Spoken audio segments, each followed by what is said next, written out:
বিজ্ঞানীরা গবেষণা করে ওনারা জানিয়েছেন যে আমাদের হিউম্যান ব্রেনের মেমোরি হচ্ছে 2.5 পেটাবাইটস। আপনারা মেগাবাইটের নাম শুনেছেন, গিগাবাইটের নাম শুনেছেন, পেটাবাইট হয়তো অনেকে শুনেন নাই। পেটাবাইট আরো অনেক বেশি, অনেক বড়।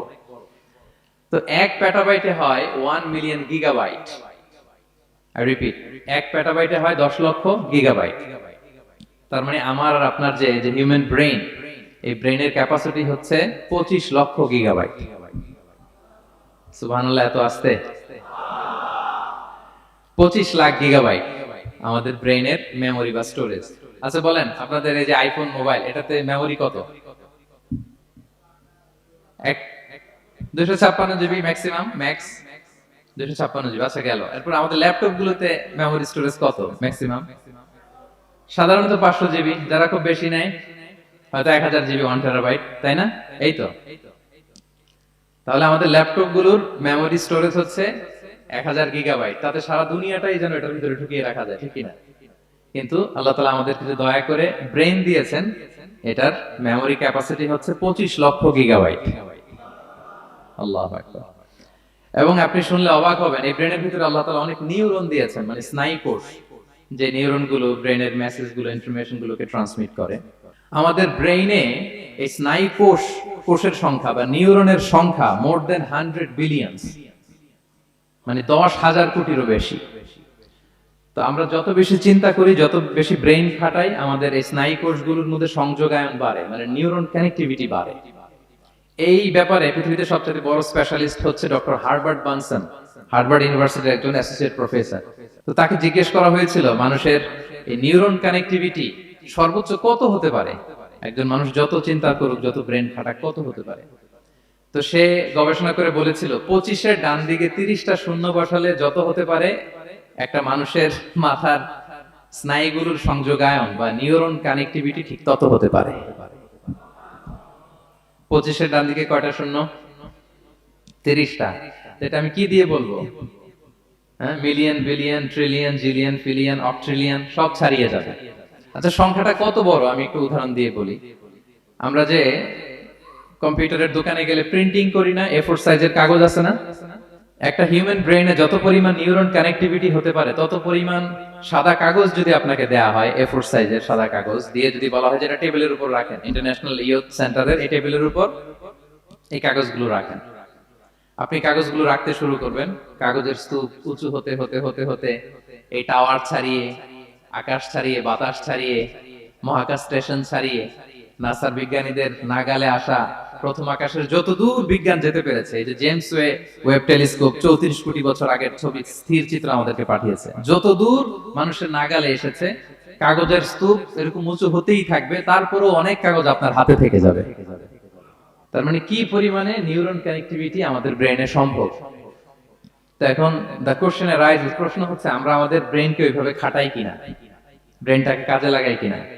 আমাদের যে অভাবনীয় চিন্তা শক্তি, আনলিমিটেড চিন্তা শক্তি দিয়ে যে আল্লাহ তাআলা আমাদেরকে সৃষ্টি করেছেন, এটার কতটুকু আমরা ব্যবহার করি, আমাদের এই সফিস্টিকেটেড যে ব্রেইন আল্লাহ দিয়েছেন, এটা ব্যবহার করি কিনা, দিস ইজ দ্য কোশ্চেন। তো সম্মানিত শুধু আল কোরআন আল কারীমের পরতে পরতে আল্লাহ তাআলা আমাদেরকে মাথা খাটাতে বলেছেন, আমাদের চিন্তার দিগন্তকে প্রসারিত করতে বলেছেন, কিন্তু আমরা মাথা খাটাতে চাই না। আমরা যেন চিন্তাশীল হয়ে উঠি, আমরা যেন ব্রেইন খাটাই। অনেক আয়াত আপনি পাবেন, দুই একটি আয়াত আপনাদের সামনে আমি উপস্থাপন করবে আজকের আলোচনার ইতি টানবো ইনশাআল্লাহ বিইজনিল্লাহ। আমরা যেন মাথা খাটাই, আমরা যেন চিন্তা করি, এটা বোঝাতে যে আল্লাহ তাআলা বেসিক্যালি কোরআনে 4টা শব্দ ব্যবহার করেছেন। 4টা, একটু ক্লাসের মতো মনে করুন, তাহলে মনে থাকবে, কিছু শিখে গেলাম। প্রথম শব্দ হচ্ছে আন-নাযার, আন-নাযার। 2 নাম্বার হচ্ছে আল-আক, 3 নাম্বার হচ্ছে আত-তাফাক্কুর, 4 নাম্বার হচ্ছে আত-তাদাব্বুর। আই রিপিট, আবার বলি, আন-নাযার, আল-আক, আত-তাফাক্কুর, আত-তাদাব্বুর। আন-নাযার, আল-আক, আত-তাফাক্কুর, আত-তাদাব্বুর। বলতে পারবেন 4টা? 1 নম্বরে কি? আন-নাযার, 2 নম্বরে আল-আক, 3 নম্বরে আত-তাফাক্কুর, 4 নম্বরে আত-তাদাব্বুর। এই 4টা শব্দ নিয়ে সংক্ষিপ্ত কিছু আলোকপাত করবো ইনশাআল্লাহ বিইজনিল্লাহ। আন-নাযার শব্দটা আপনাদের পরিচিত, একটু ভেঙে বললে বুঝতে পারবেন। আমরা বলি না এই যে নজর দিস না, এই যে নজর লাগবে, বলি না নজর দেয়া। নজর মানে হচ্ছে তাকানো, তবে সাধারণ তাকানো না, careful look. With deep observation and reflection, এটাকে কোরআন বলেছে আন-নাযার। এটার প্রতি কোরআন আমাদেরকে উৎসাহিত করেছে। পাশাপাশি 2 নাম্বার কি বলছিলাম নজরের পরে? অ্যাটলিস্ট একজন তো বলতে হবে, আল আক। আল আক, এটাও আপনার অর্থ জানেন। আমরা বলি না আকল, কি রে তোর কি আকল নাই, তুই কি ব্যাকেল, বলি না আমরা এরকম? ব্যাকেল মানে যার আকল নেই। তো এই যে আকল, আকল থাকা বা আকল খাটানো বা কমন সেন্স কে খাটানো, রিজনিং করা, কোরআন এটার ব্যাপারে উৎসাহিত করেছে। 3 নম্বরে কি বলেছিলাম? আত-তাফাক্কুর।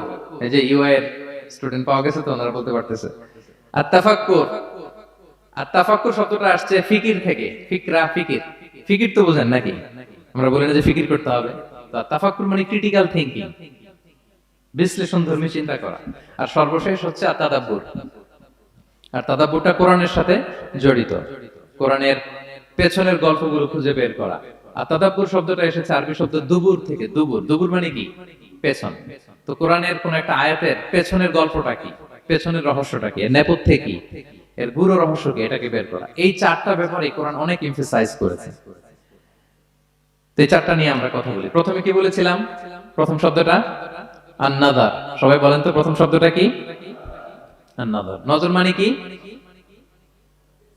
দৃষ্টি দেয়া, স্বাভাবিক দৃষ্টি না, গভীর দৃষ্টি, সুগভীর দৃষ্টি। ইংরেজিতে বলে অবজারভেশন বা reflection.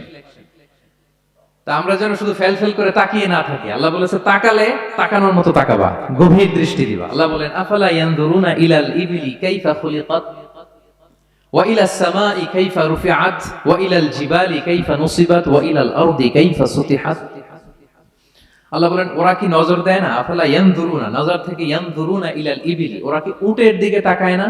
Don't they see to the camels how masterfully they were created? তারা কি উটের দিকে তাকায় না, কিভাবে উটকে সৃষ্টি করেছি? তারা কি আকাশের দিকে তাকায় না, খুঁটিবিহীন বিশাল আকাশকে কেমন করে বানালাম? তারা কি পাহাড়ের দিকে তাকায় না, কিভাবে পাহাড়কে ফার্মলি সেট করা হলো পৃথিবীর সাথে? তারা কি জমিনের দিকে তাকায় না, কিভাবে জমিনটাকে বিস্তীর্ণ করে দেয়া হয়েছে? তো এই 4টা কথা আল্লাহ বললেন। রাসূল সাল্লাল্লাহু আলাইহি ওয়াসাল্লাম যখন মক্কার কুরাইশদেরকে তাওহীদ, রিসালাত, আখিরাতের দাওয়াত দিচ্ছিল, তারা এই দাওয়াতকে প্রত্যাখ্যান করলো, তারা মানছে না। তো তখন আল্লাহ তাআলা এই আয়াত নাযিল করে বললেন আফালা ইয়ানজুরুনা ইলাল ইবিলি কাইফা খুলিকাত। মক্কার কুরাইশরা কি উটের দিকে তাকায় না? উটকে কিভাবে আমি তৈরি করলাম এটা একটু দেখতে পারে না ওরা? আরে উটের দিকে তাকালেই তো ওরা উটের মালিক আমি আল্লাহরে খুঁজে পাবে। কারণ কুরাইশরা ছিল কোরআনের প্রাইমারি অডিয়েন্স, যদিও কোরআন সবার জন্য এসেছে। তো আল্লাহ বললেন আফালা ইয়ানজুরুনা ইলাল ইবিলি কাইফা খুলিকাত, ওরা কি উটের দিকে তাকায় না? উট দেখার জন্য তো ওদের চিড়িয়াখানায় যাওয়া লাগবে না, অথবা মক্কার কুরাইশদের চায়নাতেও যাওয়া লাগবে না, কারণ উট তো ওদের গৃহপালিত প্রাণী, ঠিক কি না? ঘরে ঘরে আরব দেশে উট আছে না নাই? আছে। তো উটের দিকে তাকায় না। সম্মানিত সুধী, উটের কথা আল্লাহ কেন বললেন? কুরাইশদেরকে উটের কথা বললেন এজন্য, উট হচ্ছে এমন আজীব একটা প্রাণী যেটা প্রাণী বিজ্ঞানীদেরকে হয়রান করে দিয়েছে। আল্লাহু আকবার, আপনি অবাক হবেন উটের যে ফিচার আল্লাহ তাআলা দিয়েছেন। মক্কার লোকেরা উটের গোশত খাইতো, উটের দুধ খাইতো, উটের চামড়া দিয়ে দ্য ফাইনেস্ট লেদার, দামি লেদার তারা বানাতো। উটের উপর মাল নিয়ে বোঝাই করে মরুভূমি এক প্রান্ত থেকে আরেক প্রান্তে পাড়ি দিত, নিজেরা উটের উপর রাইডিং করত। এবং উট হচ্ছে এমন প্রাণী যেটা একসাথে 1 মাস না খেয়ে বেঁচে থাকতে পারে। 1 মাস পানিও খাওয়া লাগবে না, খাবারও খাওয়া লাগবে না। সুবহানাল্লাহ পড়বেন না? এট এ টাইমে একটা উট, প্রাপ্তবয়স্ক একটা উট একসাথে 200 লিটার পানি খেয়ে ফেলতে পারে। এবং উটের পেটের ভিতরে একটা স্পেশাল ওয়াটার চেম্বার আছে, ওই চেম্বারে রেখে দেয়, খেয়ে ওইটারে পাঠায় দেয় না ওদের কিডনিতে। 200 লিটার পানি একবারে খেয়ে স্পেশাল চেম্বারে রেখে দেয়, যখন লাগবে ওইখান থেকে নিয়ে নিয়ে বেঁচে থাকে। 1 মাস না খেয়ে বেঁচে থাকে কি করে? উটের পিঠে দেখবেন একটা কুজ আছে, একটা উঁচু উটকে যদি কল্পনা করেন, উপরে একটা কুজ আছে না? এই পুরো কুজটা হচ্ছে চর্বির আধার। তো ওটার যখন খাবার থাকে না মরুভূমিতে, মাসের পর মাস যখন চলে, ওই চর্বি থেকে এনার্জি নিয়ে সে মরুভূমিতে চলে, সে না খেয়েও বাঁচতে পারে। আমাদের চোখের মধ্যে যেমনি একটা পাপড়ি, এরকম এক পাপড়ি দিয়ে উটকে আল্লাহ বানায় নাই, ডবল লেয়ারের পাপড়ি দিয়েছে। কারণ মরুভূমির মধ্যে চলতে পথে লু হাওয়া থাকবে, মরুভূমির সাইমুম, বালুর ঝড়, এই ঝড় মোকাবেলার জন্য, লু হাওয়া মোকাবেলার জন্য ডবল লেয়ারের চোখের পর্দা। একটা পর্দা ফেলে রাখে আর একটা খুলে সে হাঁটতে থাকে, তার কিছুই হয় না। সুবহানাল্লাহ। আমাদের 98 ডিগ্রি ফারেনহাইটে স্বাভাবিক তাপমাত্রা, তাই না? 99 ডিগ্রি হলে আমাদের জ্বর, 100 ডিগ্রি হলে জ্বর, 101, 2 সর্বোচ্চ আমরা সহ্য করতে পারি। এর বেশি যদি হয়, 103 ডিগ্রি হলে বেহুশ হয়ে যায় মানুষ। 4 ডিগ্রি হলে আমাদের দেহের ভেতরে যে কোষগুলো আছে এগুলো মরে যায়। কিন্তু একটা উট মরুভূমির তাপমাত্রায় প্রতিদিন 104 ডিগ্রি, 5 ডিগ্রি তাপমাত্রা সহ্য করে খুব স্বাভাবিক উট চলতে পারে, তার কিছুই হয় না। এবং মরুভূমির মধ্যে যে ক্যাকটাস আছে, গুলমলতা, বড় বড় কাঁটা জাতীয় গাছ, যেই কাঁটা পৃথিবীর কোনো প্রাণী খেতে পারবে না, কিন্তু একটা উট অনায়াসে খেয়ে ফেলতে পারে। উটের জিহ্বাকে এবং পাকস্থলীকে আল্লাহ এমন স্পেশালি মেড করেছেন, যত কাঁটা দিবেন খেয়ে সাবার ওর কিছুই হয় না। সুবহানাল্লাহ বিহামদি। আল্লাহ বলে, আফালা ইয়ানজুরুনা ইলাল ইবিলি কাইফা খুলিকাত, ওরা কি উটের দিকে তাকায় না? আরে উটকে নিয়ে গবেষণা করলেই তো উটের মালিককে খুঁজে পায় তারা। এরপর বললেন, ওয়া ইলাস সামাই কাইফা রুফিআত, ওরা কি আকাশের দিকে তাকায় না, কিভাবে খুঁটি ছাড়া আকাশকে আমি বানিয়েছি। আপনারা যখন বিমানে চড়েন তখন কি শুধু ভিডিও করতে থাকেন নাকি? মেঘের ভিডিও, আকাশের ভিডিও, তখন তাকাবেন আকাশের দিকে। সুবহানাল্লাহ, কিভাবে আল্লাহ আকাশকে তৈরি করেছেন। ওয়ালাকাদ যায়্যানা সামাআ দুনিয়া বিজিনাতিল কাওয়াকিব, আল্লাহ বলেন এই প্রথম আকাশটাকে আমি তারা দিয়ে সুশোভিত করেছি, বিশাল বিশাল তারা। এই যে আমরা সূর্য দেখি, এটা একটা তারা, পৃথিবীর চেয়ে 13 লক্ষ গুণ বড় এই সূর্য। কত গুণ বড় বলে ফেললাম হুট করে মুখ দিয়ে, কিন্তু কল্পনা করতে পারতেছি। তার মানে 13 লক্ষটা পৃথিবী সূর্যের মধ্যে রাখার জায়গা আছে। তাই বলে মনে করেন না যে সূর্য অনেক বড় সাইজের তারা। নো, সূর্য এই মহাশূন্যের খুব ছোট্ট সাইজের একটা তারা। সূর্যের চেয়ে লক্ষ কোটি গুণ তারা আছে। যে সূর্য পৃথিবীর চেয়ে 13 লক্ষ গুণ বড়, ওই সূর্যের চেয়ে কোটি গুণ বড় তারা আছে। এরকম লক্ষ কোটি কোটি তারা নিয়ে আমাদের গ্যালাক্সি মিল্কি ওয়ে, এরকম কোটি কোটি গ্যালাক্সি আছে। সুবহানাল্লাহ, কোটি কোটি গ্যালাক্সি নিয়ে আমাদের এই প্রথম আকাশের মহাশূন্য। তার মানে পুরো প্রথম আকাশটাকে যদি একটা মানচিত্র দেয়া হয়, ওইখানে মাইক্রোস্কোপ দিয়ে পৃথিবীকে খুঁজে পাওয়া যাবে না। আই রিপিট, পুরো প্রথম আকাশটাকে যদি একটা বড় মানচিত্র বানানো হয়, আমরা যে পৃথিবীতে আছি, মাইক্রোস্কোপ দিয়েও এটাকে খুঁজে পাওয়া যাবে না। এই বিশাল প্রথম আকাশের মহাশূন্য যখন শেষ, এরপরে হচ্ছে প্রথম আকাশের লেয়ার, তারপরে হচ্ছে দ্বিতীয় আকাশের মহাশূন্য, তারপরে দ্বিতীয় আকাশের লেয়ার। বিষ্ণু ইসলাম বলেন, দ্বিতীয় আকাশের তুলনায় প্রথম আকাশটা কত ছোট শোনো। সাহারা মরুভূমির মধ্যে যদি তোমার হাতের আংটি ছুঁড়ে ফেলে দাও, পুরো মরুভূমির তুলনায় তোমার হাতের আংটি যত ছোট, আল্লাহর দ্বিতীয় আসমানের তুলনায় প্রথম আসমানটা ঠিক তত ছোট। আবার তৃতীয় আসমানের তুলনায় দ্বিতীয় আসমানটা ঠিক ওই রকম। আবার চতুর্থ আসমানের তুলনায় তৃতীয় আসমানটা ওই রকম। এইভাবে 7 আসমান, এরপরে আল্লাহর কুরসি, মাওদাউল কাদামাইন, যেখানে আল্লাহ তার কুদরতি পা রাখেন। তো 7 আসমানটা যত বড়, পুরো সাহারা মরুভূমির মধ্যে আংটি ফেলে দিলে মরুভূমির তুলনায় আংটি যত ছোট, আল্লাহর কুরসির তুলনায় পুরো 7 আসমানটা ঠিক তত ছোট। কল্পনা করা যায়? এজন্য আল্লাহ বলেছেন, আফালা ইয়ানজুরুনা ইলাল ইবিলি কাইফা খুলিকাত, একটু উট নিয়ে চিন্তা করতে পারো না? আকাশটা নিয়ে একটু ভাবতে পারো না? ওয়া ইলাল জিবালি কাইফা নুসিবাত, একটু পাহাড়ের দিকে তাকিয়ে একটু অবজারভেশন করা যায় না, রিফ্লেকশন। ও মক্কার লোকেরা, পাহাড় দেখার জন্য তো তোমাদের অন্য দেশে যাওয়া লাগবে না, তোমরা তো সারাউন্ডেড বাই মাউন্টেন্স, চারদিকে শুধু পাহাড়, পাহাড় আর পাহাড়। এই পৃথিবীর ভেতরে 7টা টেকটনিক প্লেট আছে। এই 7 tectonic plates creates the mountain range on earth. পৃথিবীর মধ্যে মাউন্টেন এভাবেই হয়েছে। বিগ ব্যাং এর মহাবিস্ফোরণের পরে এই প্লেটগুলো যখন কোলাপস করলো, মাঝখানের জায়গা উঁচু হয়ে গেল, দ্যাট ইজ মাউন্টেন। এটাই মাউন্টেন। আমেরিকার আলাস্কা একটা জায়গা আছে, পৃথিবীর সবচেয়ে বড় মাউন্টেন রেঞ্জ। এটা লম্বায় প্রায় 2000 কিলোমিটার লম্বা একটা পাহাড়। ইউরোপের সবচেয়ে বড় পাহাড় হচ্ছে আল্পস পর্বতমালা, ওটা লম্বায় 1200 কিলোমিটার। কল্পনা করতে পারেন, একটা পাহাড় 1200 কিলোমিটার লম্বা। আর সবচেয়ে উঁচু যে পর্বতশৃঙ্গ মাউন্ট এভারেস্ট, 29,035 ফিট। আর মিটার দিয়ে চিন্তা করলে 8,850 মিটার। আল্লাহ এই পাহাড়কে কোরআনে বলেছেন, পেরেকের সাথে তুলনা দিয়েছেন। আল্লাহ তাআলা বলেছেন, ওয়াজআলনাল জিবালা আওতাদা, আমি এই পাহাড়গুলোকে আল্পস পর্বতমালা, আলাস্কা পর্বতমালা, মাউন্ট এভারেস্ট, এগুলোকে পেরেকের মতো বানিয়েছি। কিসের মতো? আচ্ছা, যদি আমার কথা বুঝে থাকেন তাহলে উত্তর দেন। আমরা পেরেক যখন কাঠের মধ্যে ঠুকি, তখন পুরো পেরেকটা কাঠের ভিতরে ঢুকে যায় না? উপরে দেখা যায় কতটুকু? হাতুড়ি দিয়ে একটা পেরেক যখন আমি একটা কাঠের ভিতরে ঠুকে দিলাম, এরপরে কি পুরা পেরেকটা দেখা যায়? আর কতটুকু দেখা যায়? সামান্য মাথাটা, তো পুরা পেরেক গেল কই? ভিতরে। তা আল্লাহ পাহাড়গুলোকে পেরেকের সাথে তুলনা করেছেন। তার মানে পাহাড় যতটুকু আপনি দেখেন, এটা পাহাড়ের মাথা, এর পুরো অংশটা মাটির ভিতরে। 29,035 ফিট মাউন্ট এভারেস্ট যেটা, এটার কমপক্ষে 10 গুণ এটা মাটির ভিতরে আছে।